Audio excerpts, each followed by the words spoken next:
বুধবার রাতে সীমান্ত পারাপারের সময় ১৩৯ নং বিএসএফের ব্যাটালিয়নের হাতে বড়ুয়াকান্দিতে গ্রেপ্তার এক বাংলাদেশি।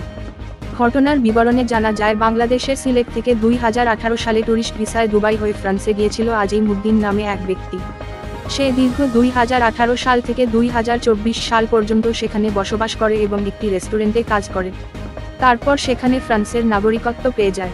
আজিম উদ্দিন ফ্রান্স থেকে পাসপোর্ট এবং ভিসা নিয়ে ভারতে প্রবেশ করে। যেহেতু তার কাছে ভারত থেকে বাংলাদেশ যাবার পাসপোর্ট ছিল না, তাই সে গতকাল রাতে উত্তরের ধর্মনগর গৌরাকান্দি সীমান্ত এলাকা দিয়ে অবৈধভাবে সীমান্ত পার হবার চেষ্টা করে এবং দালাল সহ বিএসএফের হাতে আটকা পড়ে। বিএসএফ আজিম উদ্দিন এবং দালাল ইসলাম উদ্দিনকে ধর্মনগর থানায় হস্তান্তর করে। বিএসএফ কালকে রাত্রে তাদের ডিউটি করার সময় বর্ডারে দুজনকে আটক করে। এর মধ্যে একজন ছিল বাংলাদেশি নাগরিক, সে বাংলাদেশ থেকে ফ্রান্সে গিয়েছিল কাজ করার জন্য। ওইখানে ফ্রান্সের নাগরিকত্ব নিয়ে ফ্রান্স থেকে পাসপোর্ট করে ইন্ডিয়াতে এসেছিল। তো সে ধর্মনগর থেকে আবার অবৈধভাবে বাংলাদেশে ঢোকার চেষ্টা করছে। তার নাম হচ্ছে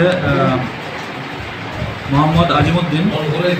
তাকে বিএসএফ ডিটেইন করে এবং তাকে যে সহযোগিতা করছিল নাজিদ ইসলাম উদ্দিন, তাকেও বিএসএফ ডিটেইন করে আমাদেরকে হ্যান্ড ওভার করছে। এই ব্যাপারে আমরা একটা স্পেসিফিক কেস নিচ্ছি এবং তাদেরকে কালকে কোর্টে ফরওয়ার্ড করা হবে।